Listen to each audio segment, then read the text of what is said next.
उसी का solution paper है। ठीक है, इससे पहले हम बहुत कुछ क्वेश्चन को सॉल्यूशन कर दिया जिसको तुम लोग MCQ और ऑब्जेक्टिव के बारे में आया था। ठीक है, और इसी कुछ क्वेश्चन बचा हुआ था तो इस क्वेश्चन को भी सॉल्यूशन कर देते हैं। ठीक है, तो ये जो क्वेश्चन है ये क्वेश्चन तुम्हारा क्वाड्रेटिक इक्वेशन का है। ठीक है, बट क्वाड्रेटिक इक्वेशन को देखने में आपको क्वाड्रेटिक इक्वेशन है, बट इसमें ना तुमको इनइक्वालिटी का थोड़ा सा कॉन्सेप्ट लगाना पड़ेगा। ठीक है, ये क्वेश्चन आपको देख के जितना आसान लग रहा है उतना आसान है नहीं। ठीक है, इसमें बहुत ही मतलब थोड़ा सा डेप्थ तक इसको सोचना है, क्योंकि आप आगे आगे देखते जाइए तो क्या दिया हुआ है देखिए, बोल रहे हैं the both the roots of the equation, और ये जो दिया हुआ है x square minus m plus 1 plus into x plus m plus 4 are the real and negative. ठीक है, कोई भी इक्वेशन तुम्हारा ये जो इक्वेशन है इस इक्वेशन का जो रूट्स होगा वो रूट्स तुमको बोला है ये जो रियल भी है और ये तुम्हारा नेगेटिव भी है। तो तुमको बोला है जो m का वैल्यू क्या होगा, जो इसका जो इस इक्वेशन का जो रूट्स होगा वो रियल भी होगा नेगेटिव होगा।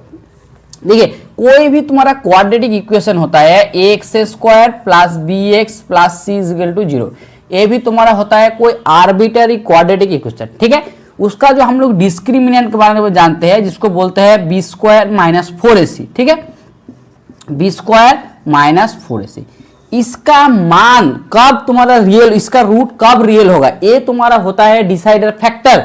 ये तुम्हारा क्या होगा, ये बोलेगा तुम्हारा रूट्स क्या होगा, रियल होगा नहीं इमेजिनरी होगा ना और क्या क्या होगा। तो ये बोल रहा है दिस क्वाड्रेटिक इक्वेशन जब d का मान तुम्हारा ग्रेटर देन इक्वल टू 0 होता है तो इस इक्वेशन का रूट हो जाएगा रियल। इस इक्वेशन का d का मान जब ग्रेटर देन इक्वल टू 0 हो जाएगा ये तुम्हारा हो जाएगा रियल।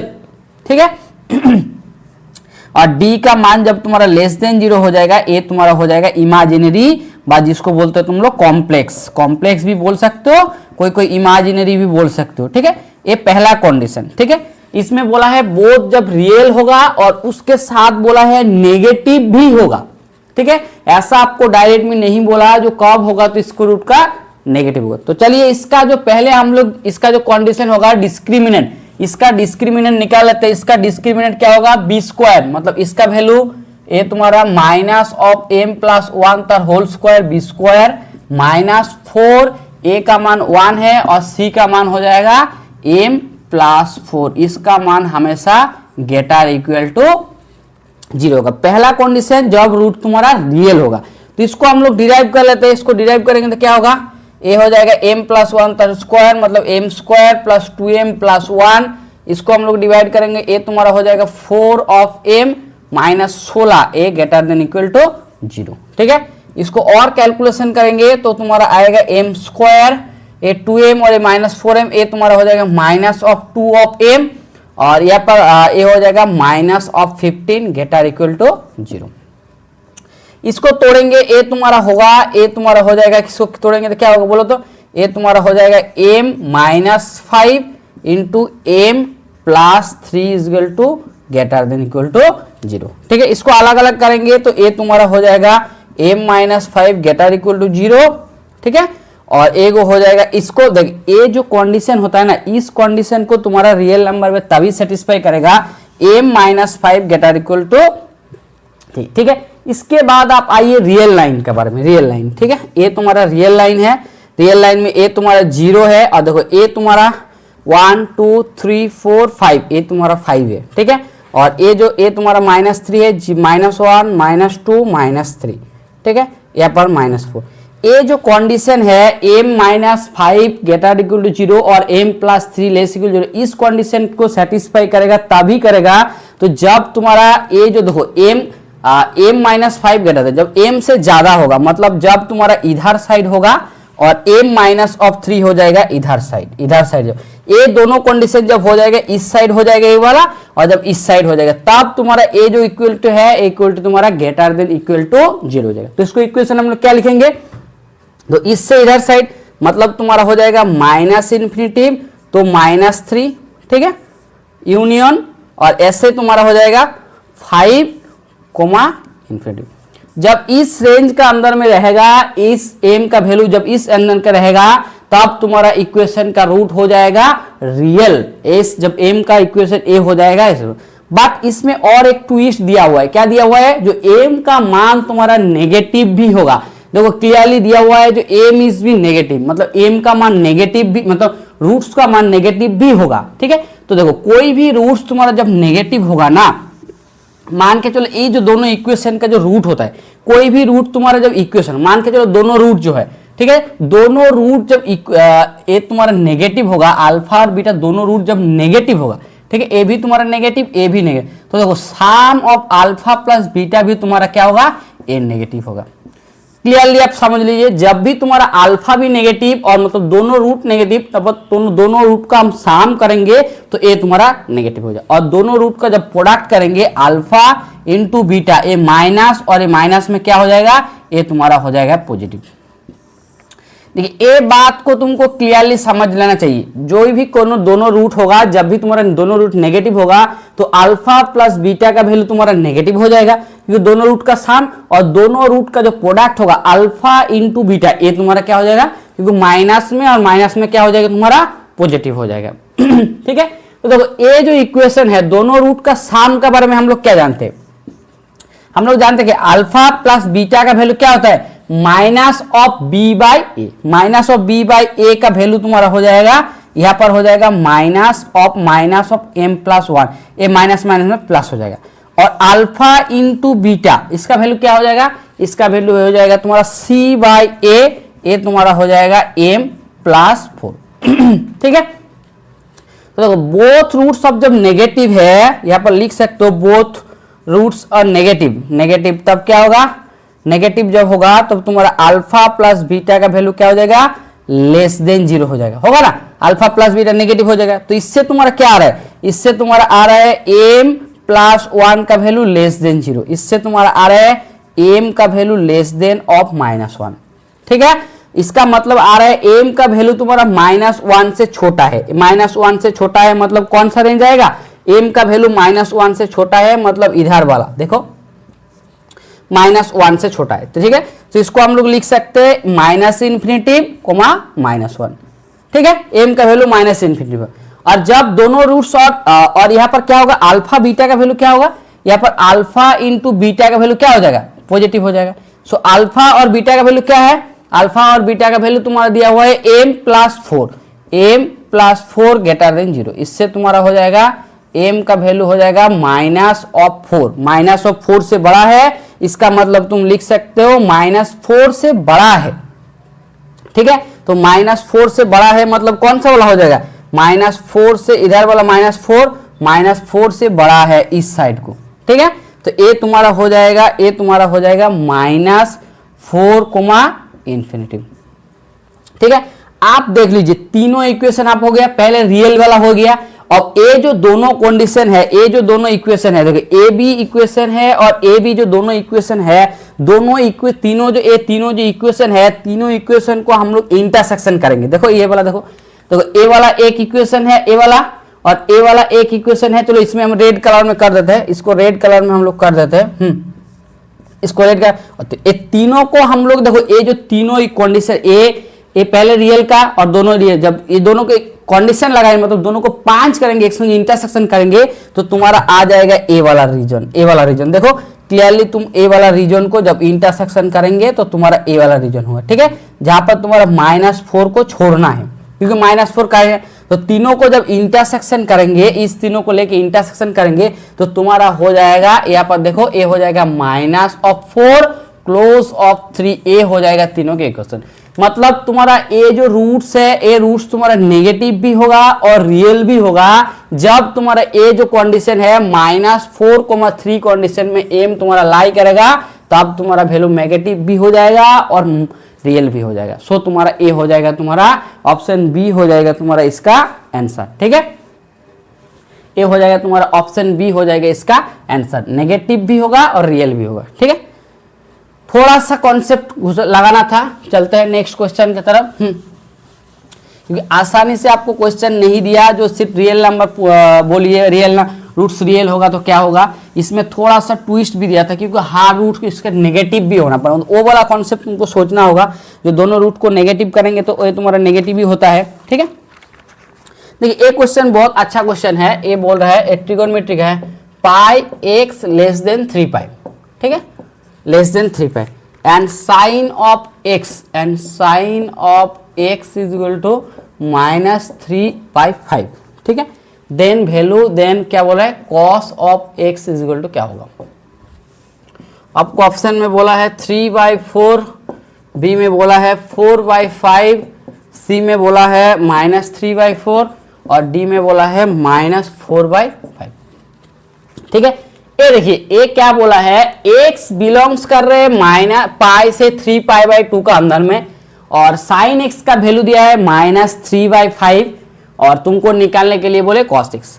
तो देखो ये ट्रिगोनोमेट्री में ना क्वाड्रेंट जो होता है इसको बोलते हैं तुम्हारा फर्स्ट क्वाड्रेंट, ये तुम्हारा सेकंड क्वाड्रेंट, ये तुम्हारा थर्ड क्वाड्रेंट, ये तुम्हारा फोर्थ क्वाड्रेंट। ठीक है, ट्रिगोनोमेट्री का एक फंक्शन का ये होता है जो किसमें कौन सा फंक्शन पॉजिटिव होता है नेगेटिव होता है, इसमें तुम्हारा सारा फंक्शन पॉजिटिव होता है इसलिए इसको बोलते हैं ऑल, सारा फंक्शन।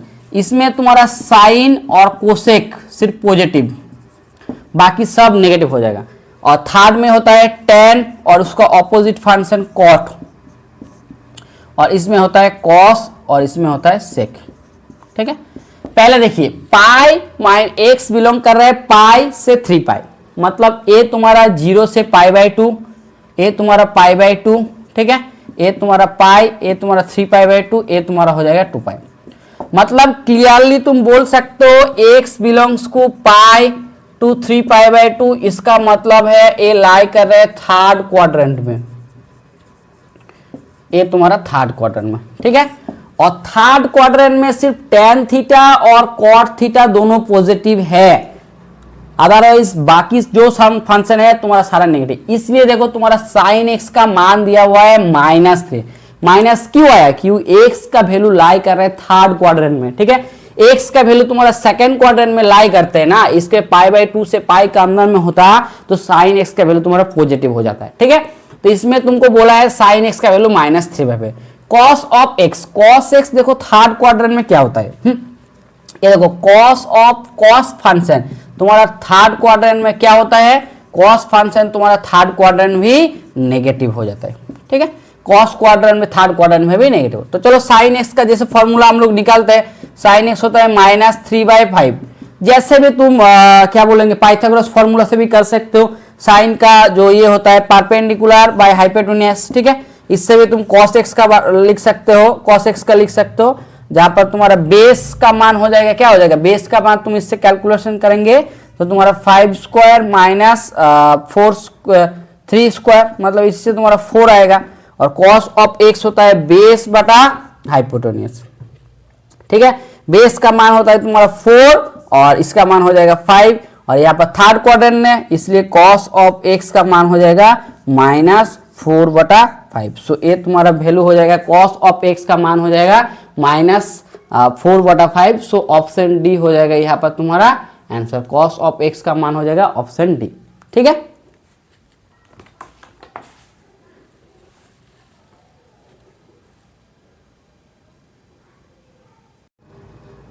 देखिए ये जो मैथ है, ये मैथ तुम्हारा हाइट एंड डिस्टेंस का बारे में है। ठीक है, और ये जो हाइट एंड डिस्टेंस का मैथ है ये बहुत ही अच्छा मैथ है। ठीक है, और एक क्लास 10 का सिलेबस में हम लोग आते हैं, क्योंकि ठीक है 10 में हम लोग को हाइट और डिस्टेंस का प्रॉब्लम सिखाया जाता है। तो ये problem same height of distance का है, जिसे ट्रिगोनोमेट्री का जैसे एप्लीकेशन करके हमको यूज़ करके बनाते हैं। तो इस क्वेश्चन के बारे में आप थोड़ा सा देख लीजिए क्या बोल रहे हैं। बोल रहे हैं कोई an aeroplane is flying horizontally 600 metre above the ground. ठीक है, मतलब कोई एक एरोप्लेन है जो ग्राउंड से 600 मीटर ऊपर में उड़ रहा है, and at the angle of elevation is 60 degree from the same point of the ground. ठीक है, तब उसको जो ग्राउंड से उसका जो एंगल ऑफ एलिवेशन होता है वो जब 60 डिग्री है। ठीक है, क्या बोल रहा है, at the same point of the ground after the 10 second, मतलब 10 सेकेंड के बाद।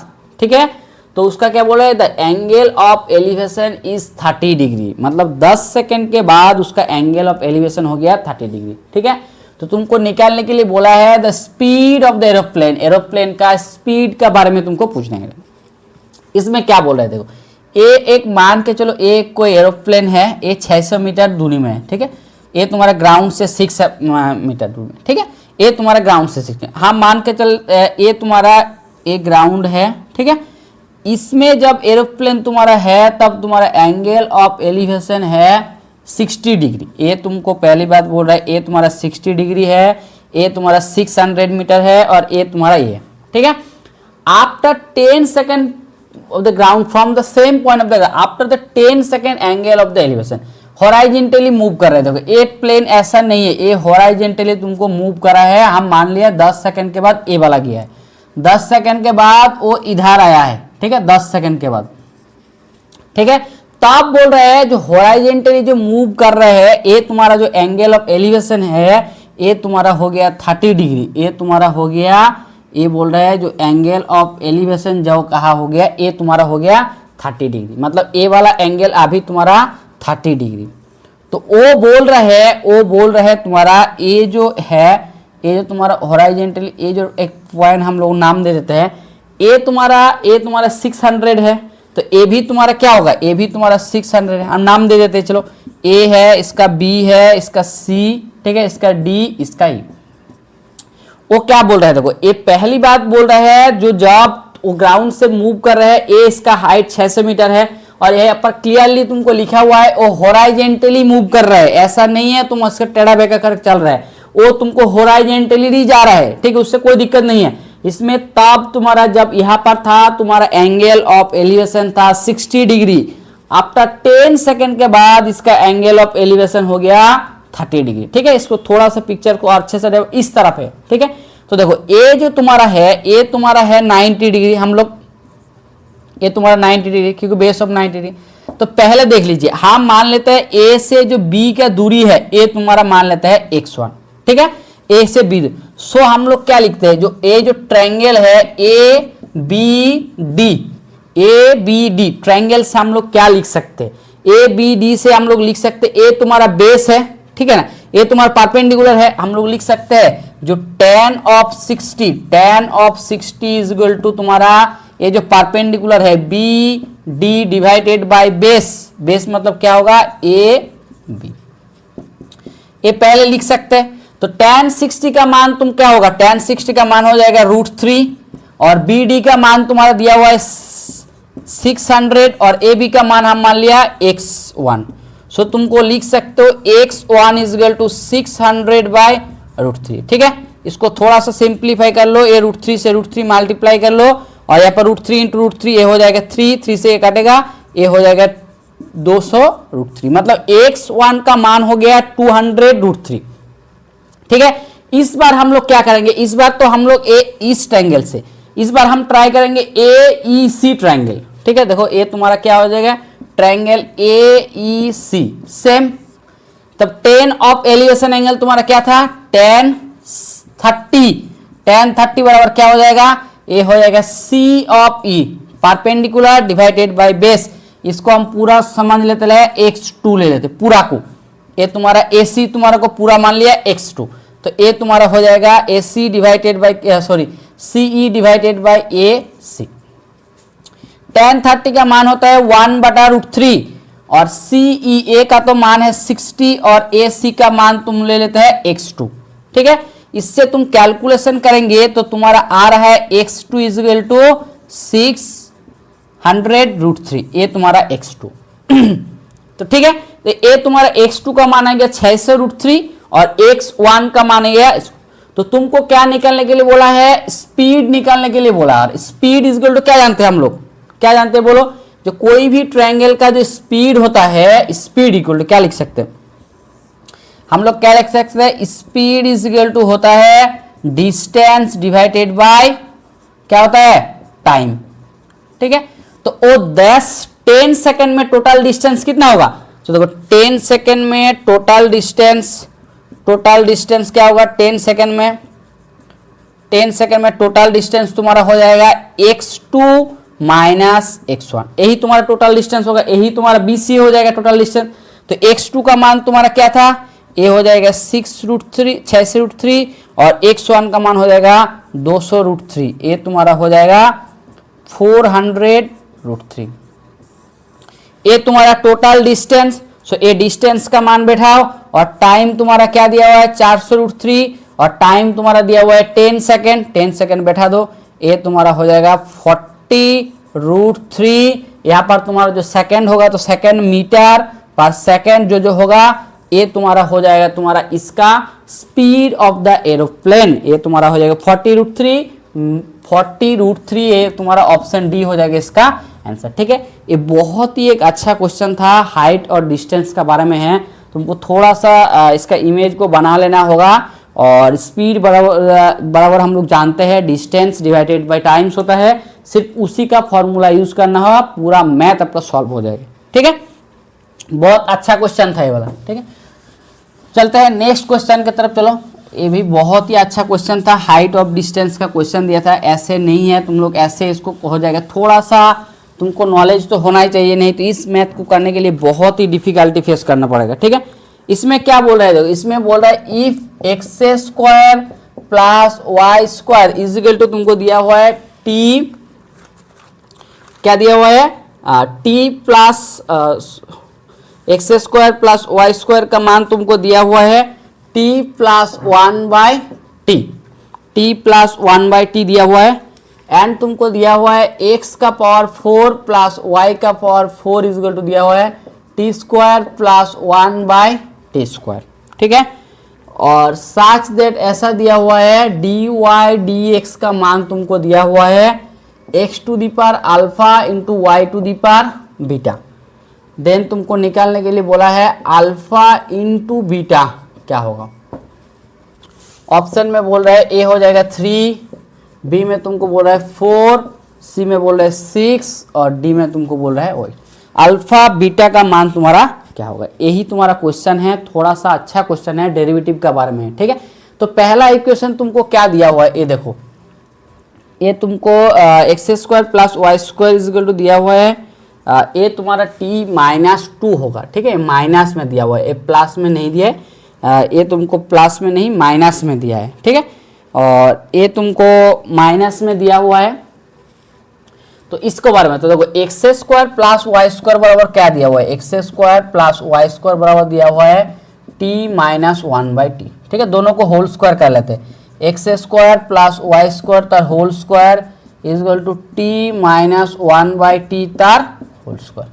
तो इसको हम लोग तोड़ेंगे, इसको तोड़ेंगे तो क्या होगा बोलो, इसको तोड़ेंगे तो तुम देखो ये हो जाएगा x⁴ plus y⁴ plus 2x² y² is equal to हो जाएगा t² प्लस 1/t² माइनस 2। फिर देखो t² प्लस 1/t² का मान क्या है, t² प्लस 1/t² का मान दिया हुआ है तुम्हारा x का पावर 4 प्लस y का पावर 4 माइनस 2। ठीक है, इस साइड x का पावर 4 y का पावर 4 प्लस 2x² y²।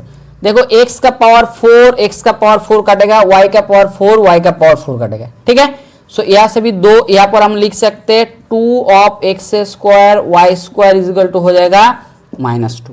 इससे 2 से 2 काटेंगे तो तुम्हारा हो जाएगा x² y² इजिकल टू -1। हमारा आ रहा है x² इंटू y² बराबर आया तुम्हारा -1। ठीक है, इससे देखो हम लिख सकते हैं, जो इससे हम लिख सकते हैं जो x² y² इजिकल टू तुम्हारा -1, इससे हम लिख सकते हैं जो y² इजिकल टू हो जाएगा -1/x²। ठीक है, इसके बाद इसको हम डेरिवेटिव करेंगे और डेरिवेटिव करेंगे तो तुम्हारा ये क्या आ जाएगा बोलो, ये तुम्हारा आ जाएगा 2y dy d of x। ठीक है, ये तुम्हारा ऊपर में जाएगा, ये तुम्हारा आ जाएगा माइनस, इसमें भी -2 आ जाएगा और नीचे करेंगे तो ये तुम्हारा x का पावर में क्यूब आ जाएगा। ठीक है, तो इसमें देखो, इसमें कैलकुलेशन करो, ये तुम्हारा dy dx 2 से 2 काट जाएगा, 2 से 2 काटेगा तो ये तुम्हारा हो जाएगा 1/x का क्यूब इंटू y। ठीक है, उसको ऊपर में करो तो इसको ऊपर में करेंगे तो ये क्या हो जाएगा x का पावर में -3 इंटू y का पावर में -1। और यही तुम्हारा दिया हुआ है यही तुम्हारा इसके इम्प्लाई करे d y d x equal to दिया हुआ है एक्स का पावर में अल्फा और y का पावर में बीटा इक्वल टू एक्स का पावर में -3 इंटू वाई का पावर में -। इसके मतलब क्लियरली आप बोल सकते हैं अल्फा इक्वल टू -3 और बीटा इक्वल टू -1, ठीक है। So therefore alpha into beta equal to क्या होगा -3 इंटू -1 इक्वल टू क्या हो जाएगा +3। सो देयरफॉर अल्फा इंटू बीटा का मान तुम्हारा हो जाएगा +3। सो ऑप्शन ए में तुमको दिया हुआ है, सो +A हो जाएगा इसका आंसर, ठीक है। ये बहुत ही अच्छा क्वेश्चन था और बहुत इजी भी था क्वेश्चन को। चलते हैं नेक्स्ट क्वेश्चन की तरफ, ठीक है। नेक्स्ट क्वेश्चन की तरफ जाएंगे तो इसका क्या सॉल्यूशन हो देख लेते हैं हम लोग। नेक्स्ट क्वेश्चन क्या दिया हुआ है। नेक्स्ट क्वेश्चन तुमको रिमाइंडर निकालने के लिए बोला है, ठीक है। द रिमाइंडर क्या होगा, रिमाइंडर क्या होगा व्हेन 700 is divided by 13। 700 को जब 30 से डिवाइड करेंगे तो रिमाइंडर क्या होगा। ऑप्शन बी 9, ऑप्शन बी में तुमको बोला है 8, सी में तुमको बोला है 7 और डी में बोला है तुमको 3। इसका रिमाइंडर तुमको क्या होगा इसको बोलना होगा, ठीक है। तो देखो 700 को जैसे तुमको 13 से डिवाइड करेंगे तो इसको रिमाइंडर क्या होगा, ठीक है। पहले हम लोग एक बात क्लियरली समझ लेते हैं। देखो 700 का जब स्क्वायर करेंगे, ठीक है, 700 का स्क्वायर क्या होता है, 7 का स्क्वायर होता है 49, ठीक है। तो देखो 700 स्क्वायर के साथ हम 3 जोड़ेंगे तो तुम्हारा ए हो जाएगा 52, ए तुम्हारा 13 से डिवाइड हो जाएगा, ठीक है। तो इसको हम लोग इस तरफ लिख सकते हैं 700 - 3 कॉन्ग्रुएंस मॉड्यूलो मॉड ऑफ 13, ठीक है। इसको हम लोग लिख सकते हैं 7 square equal to congruence modulo -3 into mod of 3, इसको हम लोग लिख सकते हैं, ठीक है। तो इसको हम लोग 700 का पावर में जब 100 करेंगे, ये तुम्हारा जब 100 सॉरी यहाँ पर चाहिए 50, तो ये तुम्हारा 50 करेंगे, ये तुम्हारा हो जाएगा congruence modulo -3 the whole for 50 equal to हो जाएगा मॉड ऑफ 13। इसको हम लोग लिख सकते हैं 700 का पावर में 100 कॉन्ग्रुएंस मॉड्यूलो 3 का पावर में 50 इंटू मॉड ऑफ 13।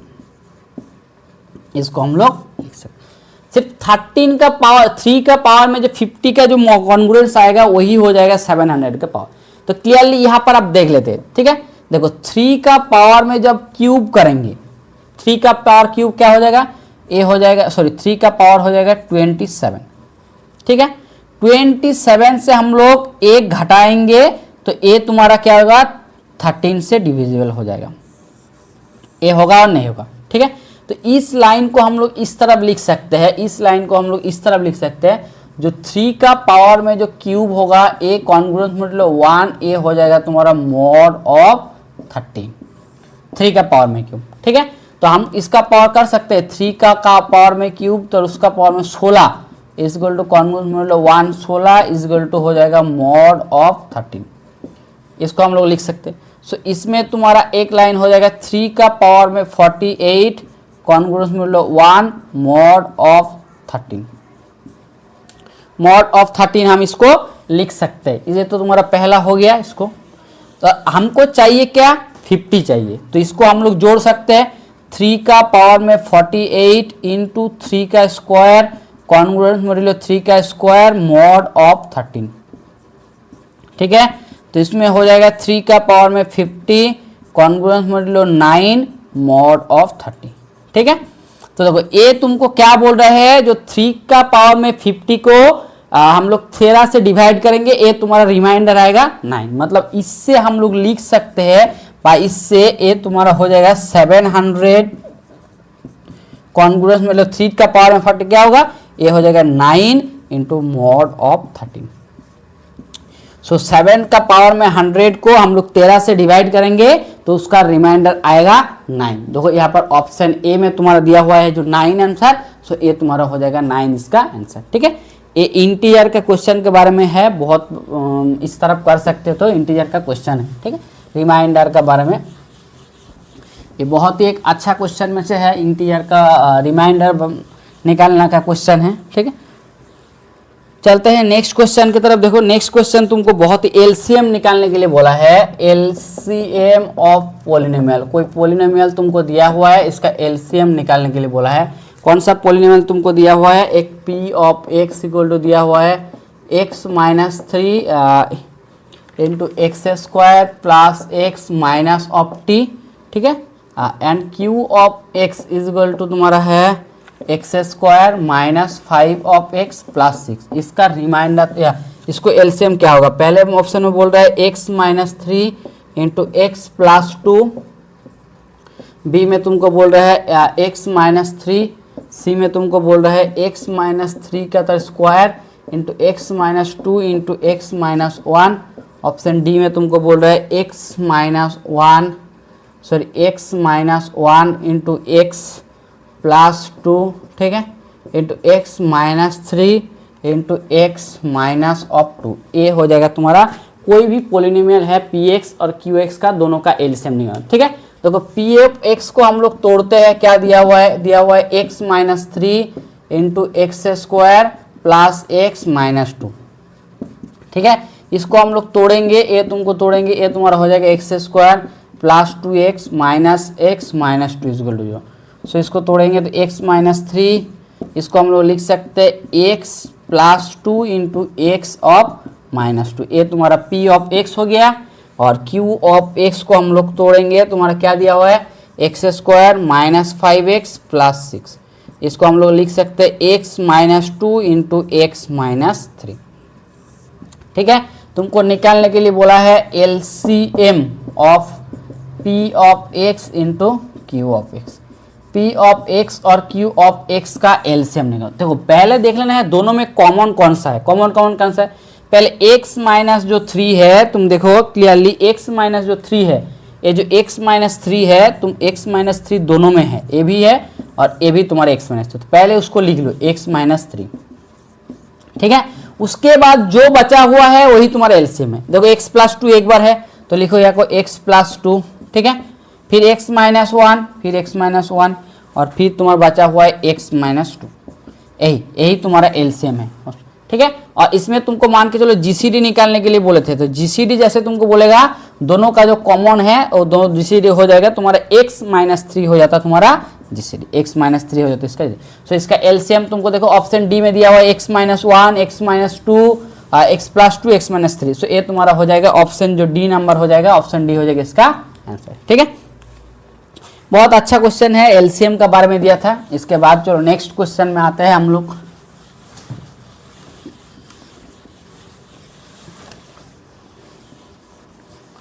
इसका बाद वाला क्वेश्चन में हम लोग आते हैं। चलो नेक्स्ट क्वेश्चन की तरफ देखो। देखो इसमें बोला है प्रोबेबिलिटी निकालने के लिए बोला है, बहुत अच्छा क्वेश्चन है। द प्रोबेबिलिटी तुमको निकालने के लिए बोला है प्रोबेबिलिटी ऑफ गेटिंग, ठीक है, probability of getting and number, ठीक है, and number between 1 to 100 which is divisible by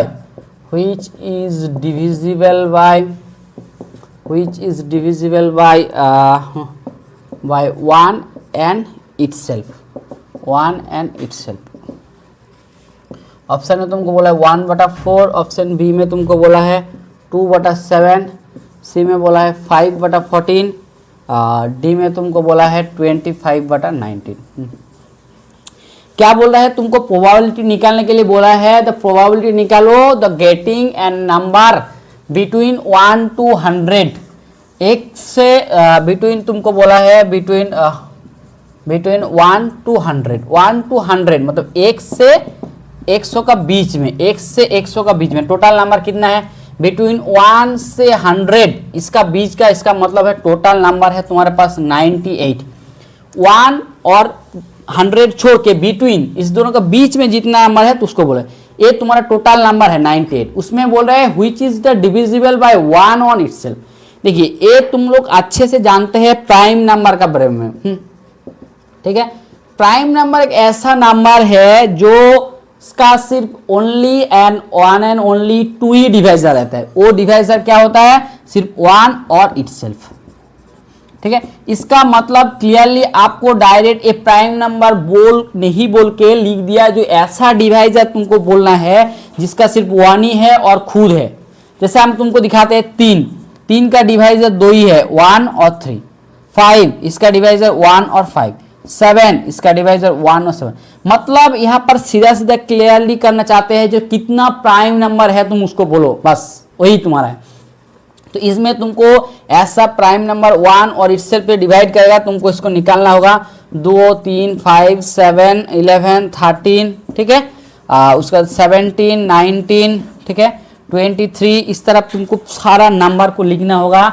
1 से 100 का बीच में जितना जितना तुम्हारा नंबर है 23, उसके बाद 29, 31, 34, 35, 36, 37, 41, 43, ठीक है, 43, उसके बाद 47, 49, 51, 52, 53, ठीक है, 55, 56, 57, 58, 59, 61, ठीक है, 63 नहीं होगा, 64, 65, 66, 67, 68, 69 में नहीं होगा, 71, 73, 75, 76, 79, ठीक है, 81, 82, 83, 87, उसके बाद 90, 89 भी हो जाएगा, 89 भी हो जाएगा और 97, यही तुम्हारा नंबर हो जाएगा। इससे तुम काउंट कर लो इसका टोटल कितना नंबर है। 1 2 3 4 5 6 7 8 9 10 11 12 13 14 15 16 17 18 19 20 21 22 23 24 25, नहीं, यहाँ पर तुम्हारे पास टोटल 25 नंबर ही होगा, ठीक है। तो इसमें कुछ नंबर हम शायद ज़्यादा लिख दिया, नहीं तो काउंट करने में हमको गलती हो रहा है। तो देखो 1 2 3 4 5 6 7 8 9 10 11 12 13 14 15 16 17 18 19 20 21 22 23 24 25, ठीक है। हम एक नंबर यहाँ पर ज़्यादा लिख दिया, 71 73 79 53 61 67, ठीक है। तुम्हारा 40, कोई भी नंबर हम ज़्यादा लिख दिया, ठीक है। तुमको वो ढूंढना है, बट यहाँ पर तुमको 30 23, यहाँ पर टोटल तुम्हारा 25 नंबर ही होगा, ठीक है। उससे ज़्यादा नंबर तुम्हारा नहीं होगा। तो देखो यहाँ पर ये जो तुम्हारा टोटल जो प्राइम नंबर है ना, ये तुम्हारा टोटल तुम्हारा तुम्हारा टोटल प्राइम नंबर 25 को आएगा। सो उसका प्रोबेबिलिटी हो जाएगा total number 25 divided by A total number क्या हो जाएगा 98। ये तुम्हारा हो जाएगा 25/98। इसमें कुछ तो 13 17 19 23 29 31 37 41 43, ठीक है, इतना तक तो ठीक है। 29 31 47 भी है, 53 भी है और 59 भी है, 61 67 71 73 79 83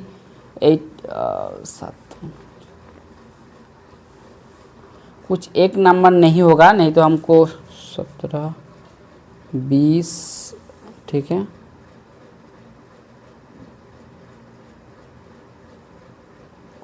कुछ ऐसा एक कुछ नंबर होगा जो तुमको नहीं होगा, ठीक है।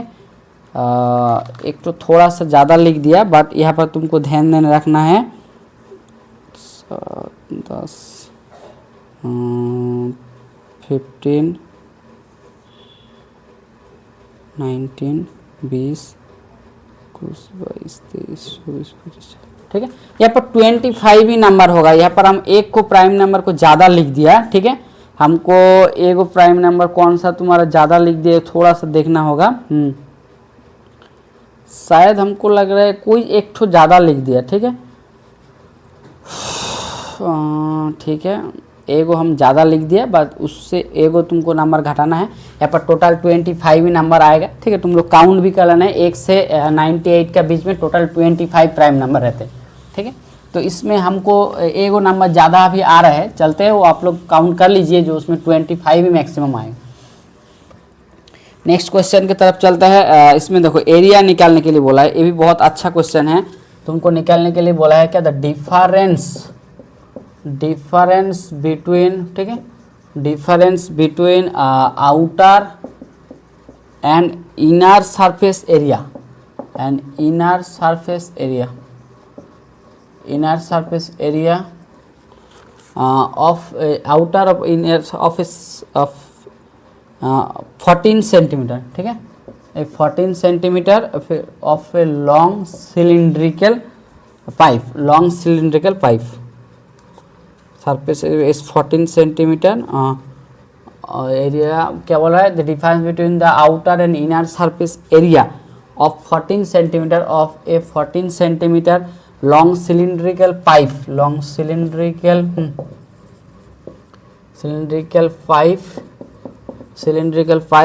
is 44 centimeter, ठीक है, 44 semi square. if the volume of the metal क्या बोला है, वॉल्यूम ऑफ मेटल यूज्ड क्या बोल रहा है, मेटल जो यूज किया इसका वॉल्यूम in the pipe क्या होगा, 99 semi cube. then the ratio of outer and inner, ratio of the outer and क्या बोल रहा है, outer to inner radius of the pipe, outer to inner of the pipe. इसमें बोला है 4:5, B में बोला है तुम्हारा 2:3, सी में बोला है 5:4 और डी में तुमको बोला है 3:2, ठीक है। कोई एक सिलिंड्रिकल तुम्हारा पाइप दिया हुआ है जिसका आउटर सरफेस इस तरफ हम मान लेते हैं एगो, इस तरफ एगो सिलेंडर है जिसका आउटर और इनर दोनों है, इस तरफ है एगो सिलेंडर और उसी का थोड़ा सा एक आउटर सरफेस भी है इस तरफ इसका आउटर भी है, ठीक है, आउटर भी है, एक ही सिलेंडर है, इसका थोड़ा सा इस तरफ है, इस तरफ, ठीक है। एक सिलेंडर है जिसमें आउटर भी है और इनर भी, ठीक है। हम मान लेते हैं ये जो इनर ये जो तुम्हारा ये जो आउटर वाला मतलब बाहर वाला का रेडियस हम मान लेते हैं कैपिटल आर, और इनर वाला वो जो स्मॉल वाला ये इनर वाला जो है, ये वाला जो इनर वाला है, इनर वाला का मान लेता है आर, ठीक है। तो तुमको मान लेता है आउटर सिलेंडर का रेडियस, आउटर का रेडियस तुम्हारा कैपिटल आर और इनर वाला तुम्हारा है स्मॉल आर, ठीक है। इसमें बोल रहे हैं सरफेस एरिया, ठीक है, और सिलेंडर का सरफेस एरिया क्या होता है, सरफेस एरिया सिलेंडर का क्या होता है, सिलेंडर का ए होता है 2πr/h, ये होता है सिलेंडर का सरफेस एरिया, ठीक है। और यहाँ पर देखो दोनों को तो हाइट सेम ही है, हाइट लेके कोई दिक्कत है नहीं, क्योंकि इसका जो हाइट है इसका हाइट लेके कोई आपको दिक्कत है नहीं, ठीक है। यहाँ पर देखिए बोल ही दिया है जो तुमको डिफरेंस जो हाइट है सरफेस एरिया, यहाँ पर तुमको एज बराबर दिया हुआ है 14 सेंटीमीटर, दोनों का एज तुमको बोला है, ठीक है। तो इनर सरफेस डिफरेंस तुमको बोला है, इसका मतलब दिया हुआ है 2πr, ठीक है, 2πr/h माइनस कैपिटल एज ही हम लोग मान लेते हैं, चलो स्मॉल 2πr इंटू इसका भी स्मॉल एज बोले, दोनों का सेम है, हाइट दोनों का सेम है, इसलिए ए भी कैपिटल एज, इसका डिफरेंस दिया हुआ है तुम्हारा 44 सेंटीमीटर, इसको दिया हुआ है 44 सेंटीमीटर। इसको कैलकुलेशन करो, इसको कैलकुलेशन करेंगे तो क्या होगा, 2π को कॉमन जाएगा, ए हो जाएगा capital R minus small r into capital H is equal to 44, ठीक है। 2π 2 into 22/7 into capital R into small r into h का जो मान दिया हुआ है तुम्हारा 14 centimetre, 14 centimetre is equal to 44। इसको कैलकुलेशन करेंगे, 7 से ये 2 काटेगा तो इसको तुम 22 से 20 कर दिया, इसका मतलब capital R minus small r का मान आ गया half. So capital R minus of small r का ये जो वैल्यू है तुम्हारा हो गया हाफ, ठीक है, पहला कंडीशन। दूसरा कंडीशन क्या बोल रहा है, जो तो volume of the metal used in the pipe, मतलब ये जो इसका जो वॉल्यूम है, ये जो वॉल्यूम है तुमका, ठीक है, ये जो बोल रहा है इना, ये जो 5 है ना, ये जो 5 है इसका जो वॉल्यूम हम यूज़ किया है, इसका जो वॉल्यूम यूज़ किया है मेटल का, तो उसका जो ये है 99, मतलब ये तुम्हारा अंदर वाला का जो वॉल्यूम है और बाहर वाला का जो वॉल्यूम है उसको डिफरेंस कर देंगे तो ये तुम्हारा हो जाएगा 99 सेंटीमीटर। ठीक है, इसका मतलब है इसका जो हम लोग सिलेंडर का जो वॉल्यूम होता है, सिलेंडर का वॉल्यूम क्या होता है, ये होता है पाई आर स्क्वायर एज। इसका मतलब ओ इसमें क्या कहना चाहते हैं, इसमें क्या कहना चाह रहा है, इसमें क्या कहना चाह रहा है, इसमें बोल रहा है पाई R1 स्क्वायर, ठीक है, pi R square H minus pi of small are square of H, इसका डिफरेंस तुमको दिया हुआ है 99 सेंटीमीटर। ठीक है, बस इसी में वैल्यू पुट कर देना है। पाई और एज को कॉमन ले लेंगे, यहाँ पर capital R square into small are square equal to 99। ठीक है, पाई का बटा 22/7 और एज का मान है 24। ठीक है, एज का तो मान दिया हुआ है तुम्हारा 14 सेंटीमीटर। सो इसको हम लोग लिख सकते हैं capital R into small r, capital into small r. तो इसको कैलकुलेशन कर लीजिए, 14 काटेगा, ये 14 से सॉरी ये तुम्हारा 14 है। ठीक है, ये तुम्हारा हो जाएगा, देखो ये तुम्हारा 11 से काटेगा, 11 से काटेगा तो 2 हो जाएगा, ये हो जाएगा 9। ठीक है, ये तुम्हारा 2 तो रहेगा, ये तो 2 रहेगा, और यहाँ पर इसका वैल्यू पुट कर दीजिए आर माइनस कैपिटल आर का, यहाँ पर हो जाएगा। सो यहाँ पर 4 into capital R minus small r into capital R plus of r, इसका वैल्यू हो जाएगा 9। ठीक है, so capital R minus small r का वैल्यू दिया हुआ है हाफ, और इसमें हाफ बैठाएंगे, ये तुम्हारा हो जाएगा, इसका value 4 into half into capital R plus small r is equal to 9। ये 2 से 2 काटेगा। ठीक है, इससे तुम्हारा इम्प्लाई हो रहा है capital R plus small r हो जाएगा 9/2। ठीक है, तो ये तुम्हारा 2 नंबर और ये तुम्हारा 1 नंबर। ठीक है, 1 नंबर और 2 नंबर से सॉल्यूशन करना है, और कैपिटल आर और स्मॉल आर का बारे में तुमको बोलना है। ये तुमको आउटर सरफेस और इनर सरफेस। ठीक है, तो जैसे तुम 1 नंबर और 2 नंबर से कैलकुलेशन करेंगे, ये तुम्हारा हो जाएगा capital R is equal to 9/2। ठीक है, तो ये तुम किसको कैलकुलेशन करेंगे, ये तुम्हारा हो जाएगा r बराबर 5। देखो इसको जोड़ेंगे तो तुम्हारा r बराबर होगा 5/2, r बराबर हो जाएगा तुम्हारा 5/2, और स्मॉल ऑफ r a बराबर हो जाएगा 2।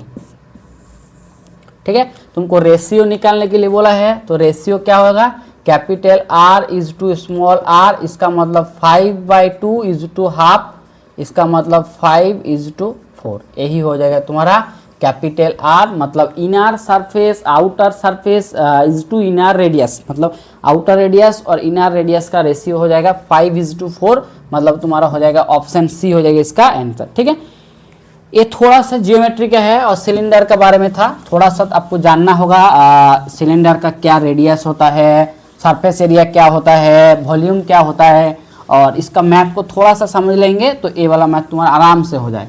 ठीक है, चलते हैं नेक्स्ट क्वेश्चन की तरफ। चलो नेक्स्ट क्वेश्चन क्या दिया हुआ है, देखो बोल रहा है which is the linearly independent. ठीक है, बोल रहा है which of followings flowing subset, which of the flowing subset of R cube over a R are linearly independent, are not linearly independent। linearly independent कौन सा तुम्हारा linearly independent नहीं है। ठीक है, ऑप्शन में तुमको बोला है 1 नंबर में 0 0 1, ठीक है, 0 1 0 0 0 क्या 1 0 0 1 0, एक तीनों पहले एक वेक्टर दिया हुआ है। बी में तुमको बोला है 4 3 माइनस ऑफ 4 3 माइनस 3 4, और सी में तुमको दिया हुआ है 10, ठीक है, -9 और 12। ठीक है, सी में तुमको चेक करना है, बोला है 4 3 3, इसमें बोला है -1 0 -1, और इसमें -4 4 3, और डी में तुमको बोला है ठीक है 1 -1 1, ठीक है, 4 1 0 8 1 1। ठीक है, देखो इसका मतलब कोई भी तीनों वेक्टर लीनियरली इंडिपेंडेंट है, इसका मतलब इससे जो मैट्रिक्स को तुमको बनेगा, मैट्रिक्स का डिटरमिनेंट नॉट इक्वल टू 0, ठीक है। जैसे तुमको इसको डिटरमिनेंट चेक करना है 0 0 1 0 1 0 1 0 0, इसका डेट चेक करो, ये तुम्हारा नॉट इक्वल टू 0, ये मतलब ये तुम्हारा हो जाएगा लीनियरली इंडिपेंडेंट वेक्टर, ठीक है। बोल रहे कौन नॉट ए लीनियरली इंडिपेंडेंट, ठीक है। तुम इसका डिटरमिनेंट चेक करो 4 ए पर 4 3 माइनस 4 3 माइनस 3 4 और 10 माइनस 9 और 12, इसका डिटरमिनेंट चेक करेंगे तो ये तुम्हारा 0 आ जाएगा, तो ये तुम्हारा हो जाएगा नॉट लीनियरली इंडिपेंडेंट। ये तुम्हारा ए जो वेक्टर है ये तुम्हारा हो जाएगा लीनियरली इंडिपेंडेंट नहीं है। तुम सी का भी चेक कर सकते हो, डी का भी चेक कर सकते हो, दोनों का linear determinant not equal to 0, इसका मतलब ये दोनों लीनियरली इंडिपेंडेंट वेक्टर है, ठीक है। ये तुम्हारा जो ऑप्शन बी में जो है, ऑप्शन बी तुम्हारा हो जाएगा not a linearly independent vector, ठीक है। मतलब वो जो वेक्टर है वो वेक्टर तुम्हारा लीनियरली इंडिपेंडेंट नहीं होगा क्योंकि इसका डिटरमिनेंट 0 है, ठीक है। चलते हैं इसके बाद वाला क्वेश्चन में। देखो ये थोड़ा सा मैट्रिक्स का है, लीनियर अलजेब्रा का क्वेश्चन पेपर था, कौन सा लीनियरली इंडिपेंडेंट कौन सा लीनियरली इंडिपेंडेंट नहीं है उसका बारे में क्वेश्चन था। ये भी क्वेश्चन बहुत अच्छा बोल रहा है, देखिए बोल रहा है एन इक्विलेटरल ट्रायंगल, ठीक है। इक्विलेटरल ट्रायंगल एक दिया हुआ है, इक्विलेटरल ट्रायंगल को एक इक्विलेटरल ट्रायंगल दिया हुआ है, इस एक equilateral triangle is inscribed, inscribed क्या बोल रहा है, is inscribed in the circle जिसका रेडियस क्या बोल रहा है, रेडियस 2, ठीक है। देन आपको बोल रहा है the area of the region, then बोल रहा है द एरिया ऑफ, ठीक है, एरिया ऑफ रीजन, कोई एक एरिया का रीजन निकालो, area of the reason bounded between क्या बोला है, ट्रायंगल और circle, triangle and circle, bounded between triangle और सर्कल का जो एरिया होगा उसका वैल्यू क्या होगा। इसमें तुमको बोला है 4 पाई माइनस 3√2, ठीक है। ऑप्शन बी में बोला है तुमको 4 पाई प्लस 3√2, सी में तुमको बोला है 12√3 और डी में तुमको बोला है 3√3 सेंटीमीटर, ठीक है। तुमको बोला है जो कौन सा इसमें एक कौन सा इक्विलेटरल ट्रायंगल होगा तो इसका बारे में तुमको बोलने के लिए बोला है। एक इक्विलेटरल ट्रायंगल दिया हुआ है एक सर्कल का अंदर में, सर्कल का अंदर में जिस सर्कल का रेडियस तुमको दिया हुआ है, जिस सर्कल दिया हुआ है उस सर्कल का तुमको रेडियस का बारे में बोला है 2 सेंटीमीटर, तो उसका रीजन में दोनों को जो बाउंडेड एरिया होगा उस एरिया का बारे में तुमको बोलने के लिए बोला है, ठीक है। देखो इसमें क्या दिया हुआ है, क्या निकालने के लिए बोला है, इसमें क्या बोला है, इसमें बोला है एक सर्कल है, चलो तुम्हारा एक कोई भी तुम्हारा एक सर्कल है, इसका अंदर में एक इक्विलेटरल ट्रायंगल है, ये तुम्हारा एक सर्कल, ठीक है, ए बी ए सी, ठीक है। तुमको निकालने के लिए बोला है जो इसका जो एरिया होगा रीजन द बाउंडेड, मतलब इसका एरिया क्या होगा, ये जो पार्ट्स है ये एरिया क्या होगा, ये जो एरिया ये जो ग्रीन वाला है इसका एरिया क्या होगा, ये जो तुमको एरिया निकालने के लिए बोला है ये वाला एरिया तुम्हारा क्या होगा, उसका एरिया, ये जो सारा ये जो ग्रीन वाला है इसका एरिया तुमको निकालने के लिए बोला, ठीक है।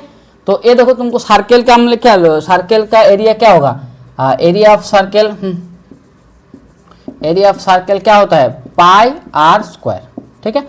यहाँ पर तुम्हारा आर का वैल्यू दिया हुआ है 2 सेंटीमीटर, सो एरिया हो जाएगा तुम्हारा, ये हो जाएगा पाई इंटू 2 का स्क्वायर इक्वल टू हो जाएगा 4 पाई, ये 4 पाई हो जाएगा टोटल सर्कल का रेडियस, ठीक है। और तुमको ये जो अंदर में जो इक्विलेटरल ट्रायंगल है एक प्रॉपर्टी होता है, जो ए का जो वैल्यू होता है ना, ये जो ए का वैल्यू ए साइड की इक्विलेटरल ट्रायंगल मान के चल रहे a b is equal to तुम्हारा ए, हम लेन मान लिया ए, ठीक है। तो एक फॉर्मूला होता है जब भी, मतलब याद होता है जब भी तुम्हारा सर्कल का अंदर में कोई इक्विलेटरल ट्रायंगल होता है तो ए बराबर तुम्हारा हो जाता है r इंटू √3, ए बराबर हो जाता है r इंटू √3, ठीक है। और ये जो एरिया ऑफ तुम्हारा equilateral triangle, area of equilateral जो ट्रायंगल होता है, इक्विलेटरल ट्रायंगल का जो एरिया होता है ये होता है तुम्हारा √3/4 इंटू ए का स्क्वायर, ठीक है। सो ए √3/4 ए का स्क्वायर क्या हो जाएगा, आर का स्क्वायर इंटू 3, और आर का स्क्वायर का मान क्या है, आर का स्क्वायर का मान देखो यहाँ पर हो जाएगा 4√3/4 इंटू 4 इंटू 3, 4 से 4 काटेगा, ये हो जाएगा 3√2, 3√3। सो तुमको बोला है the region of the bounded of the area, ठीक है। सो इस एरिया का बाउंडेड क्या होगा, सर्कल से इसको घटाना पड़ेगा। सो सर्कल का है तुम्हारा 4 पाई, और ये जो एरिया इसमें है, इसमें हो जाएगा 3 माइनस ऑफ 3√3, ये हो जाएगा तुम्हारा टोटल इस रीजन का एरिया।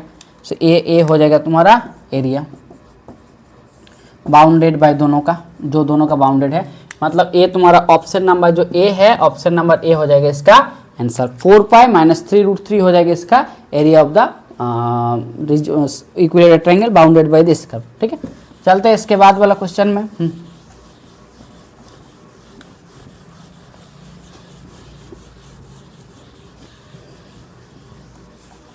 इसका बाद वाला क्वेश्चन में देख लेते हैं क्या दिया हुआ है।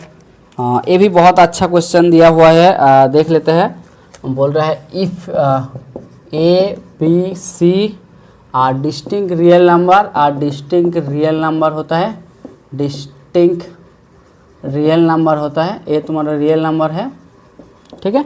देन तुमको बोला है A square minus B square तर होल का पावर में cube, B square minus C square तर होल का पावर में cube, plus C square minus A square तर होल का पावर में क्यूब, इसका वैल्यू क्या होगा। ऑप्शन में बोला है 3 into A minus B, B minus C into C minus A plus B into B plus C into C plus A, ठीक है। बी में तुमको बोला है 3abc, सी में तुमको बोला है 0, और डी में तुमको बोला है 3 into A minus B into B minus C into C minus A, ठीक। इसमें कुछ नहीं, इसमें सिर्फ आपको ए वाला फॉर्मूला जानना होगा, जो A cube plus B cube plus C cube is minus 3 of A B C is equal to formula होता है A plus B plus C into A square plus B square plus C square, ठीक है, into minus of A B minus of B C minus of C A. सिर्फ यही वाला formula आपको जानना होगा, ठीक है, ए वाला इसका फॉर्मूला, ठीक है। If A plus B plus C is equal to 0 हो जाता है, इससे इम्प्लाई करता है A cube plus B cube plus C cube का वैल्यू हो जाता है 3abc, बस, क्योंकि यहाँ पर 0 बैठ जाएगा तो ये तुम्हारा कोई साइड हो जाएगा, ये बस इधर साइड का, इधर इस साइड का देखो A square plus B square plus है, तीनों का जब जोड़, यहाँ पर तुम देखो, यहाँ पर तुम हम लोग देखेंगे क्या देखेंगे, देखो A square minus B square, ठीक है, plus B square minus C square plus C square minus A square, तीनों को जोड़ेंगे तो तुम्हारा 0 आ जाएगा, और 0 जैसे आ गया तो हम लोग क्या लिख सकते हैं, so A square minus B square तर whole cube minus B square minus C square तर whole cube plus C square minus A square तर होल क्यूब का मान क्या लिख सकते हैं, 3 into A into B into C, ए लिख सकते हैं हम लोग 3 into A square minus B square into B square minus C square into हो जाएगा सी स्क्वायर माइनस स्क्वायर, ठीक है। और इसमें सिर्फ a माइनस बी का फॉर्मूला तोड़ देना है, ये तुमको लिखेंगे 3 into A minus B into A plus B minus C into B plus C minus A into C plus of A, यही तुम्हारा हो जाएगा 3 into A minus B into A plus B minus C into B plus C into C minus A, तुम्हारा A हो जाएगा तुम्हारा answer, ठीक है, ए तुम्हारा हो जाएगा आंसर। सो इसका आंसर तुम्हारा हो जाएगा, सो ऑप्शन नंबर जो ए है, ऑप्शन नंबर ए हो जाएगा इसका आंसर, ठीक है, A square minus B square into B square minus C square into A square, ठीक है, सी स्क्वायर माइनस आंसर, ठीक है। इसके बाद वाला क्वेश्चन में देखो क्या होता है, इसके बाद वाला क्वेश्चन, इसका बाद वाला क्वेश्चन में तुम देख लो क्या आंसर होगा इसका बाद वाला क्वेश्चन में।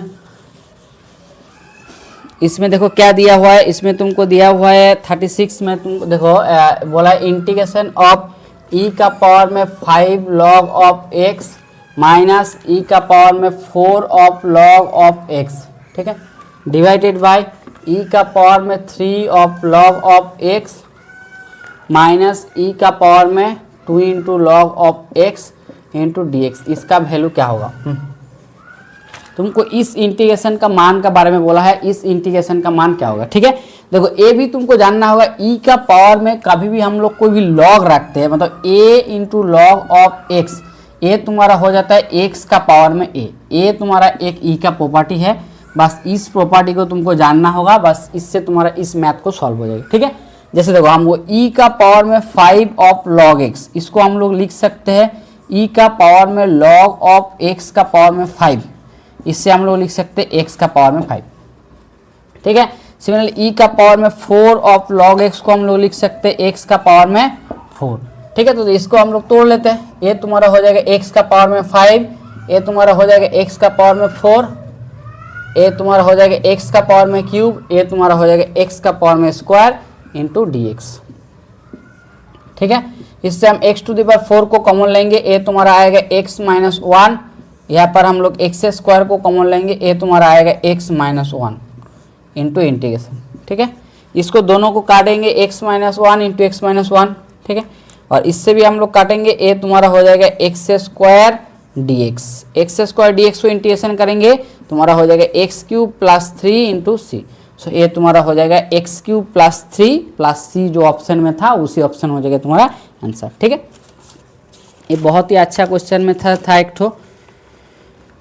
और चलते हैं इसके बाद वाला क्वेश्चन में।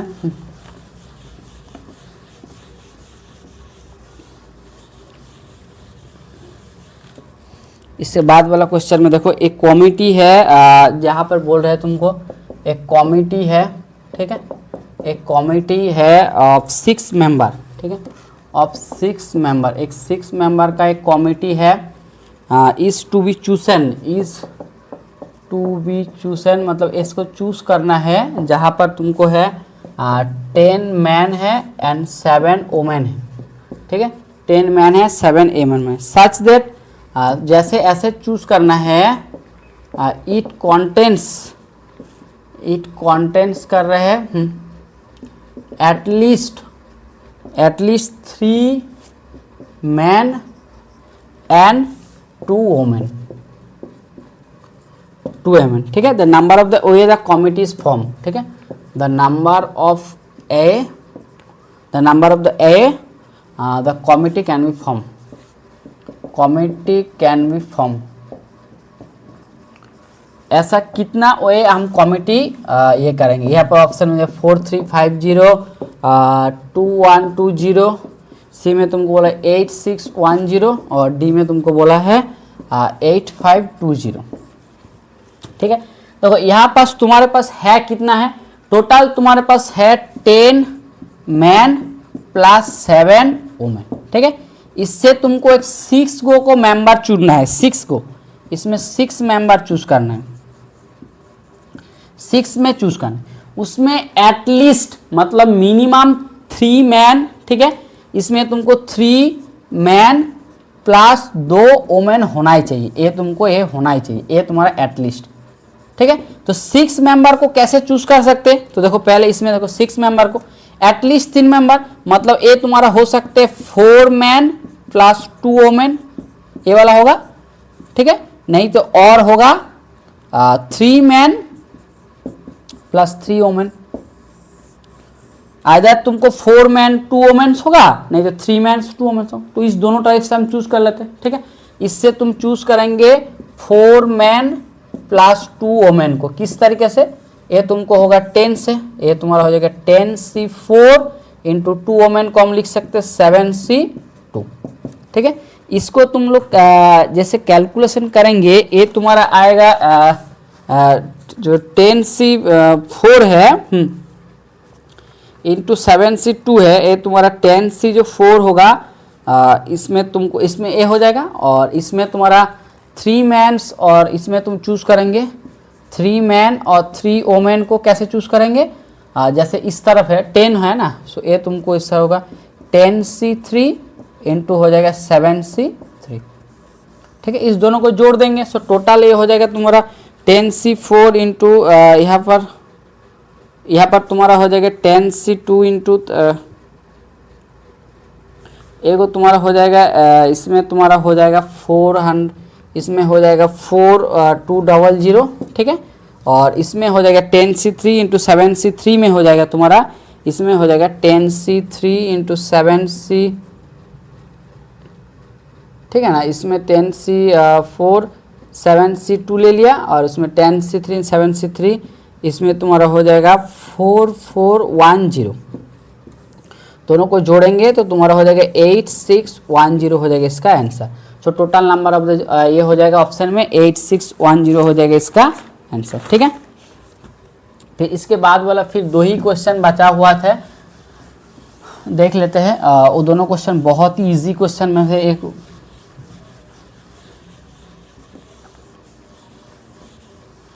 ठीक है, देखिए एक जियोमेट्रिकल पिक्चर दिया हुआ है तुमको, जैसे ऐसे ए बी और सी तीनों पॉइंट तुमको दिया हुआ है, और इसका अंदर में भी एक पॉइंट तुमको निकालने के लिए बोला है।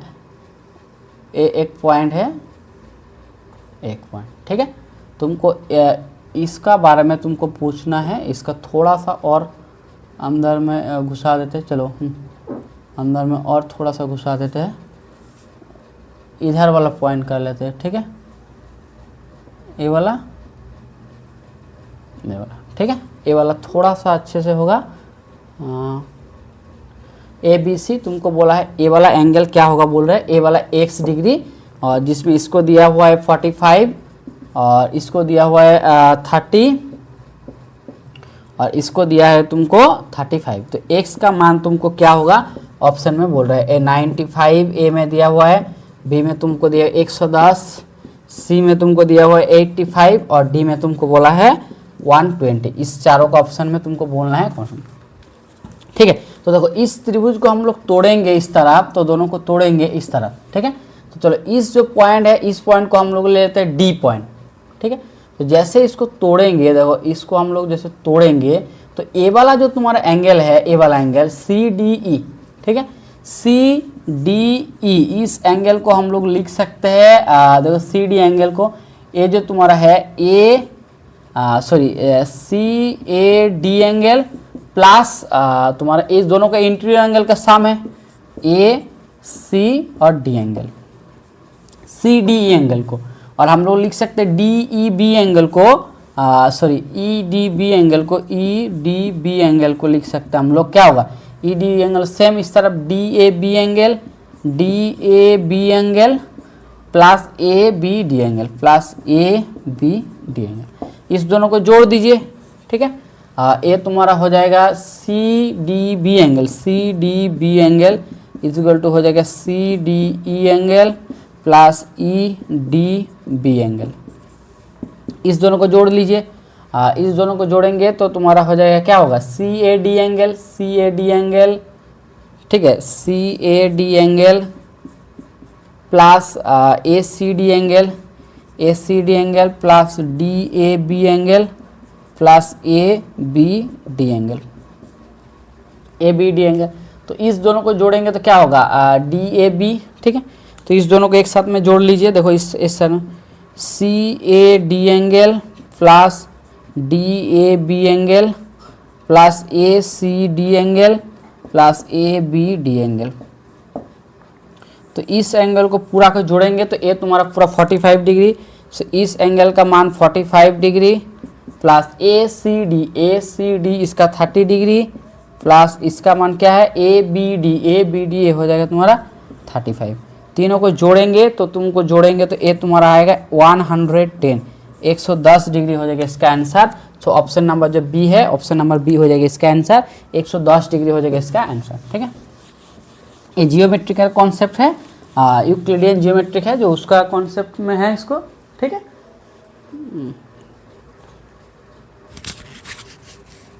यूक्लिडियन जियोमेट्री के बारे में है। ठीक है,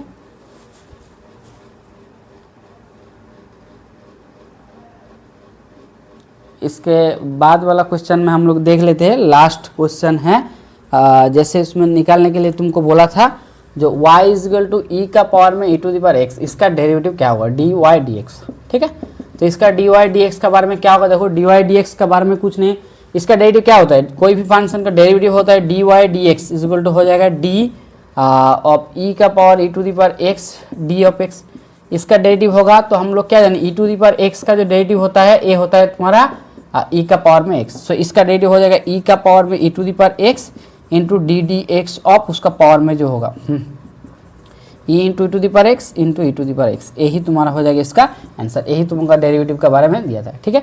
ये सब सारा क्वेश्चन तुम्हारा EMRS TGT में आया था और बहुत ही अच्छा क्वेश्चन सेट किया है। ऐसा नहीं है जो टायर 2 में बहुत ही इजी क्वेश्चन कर दिया है, ऑब्जेक्टिव में तो बहुत ही मतलब MCQ पैटर्न में बहुत अच्छा और सब्जेक्टिव में भी बहुत अच्छा क्वेश्चन पूछा था, ठीक है। सॉल्यूशन अच्छा लगे तो प्लीज चैनल को लाइक शेयर जरूर सब्सक्राइबर कर दीजिए, क्योंकि आप लोग बहुत कोई सब्सक्राइबर नहीं कर रहे हैं, ठीक है। Thank you.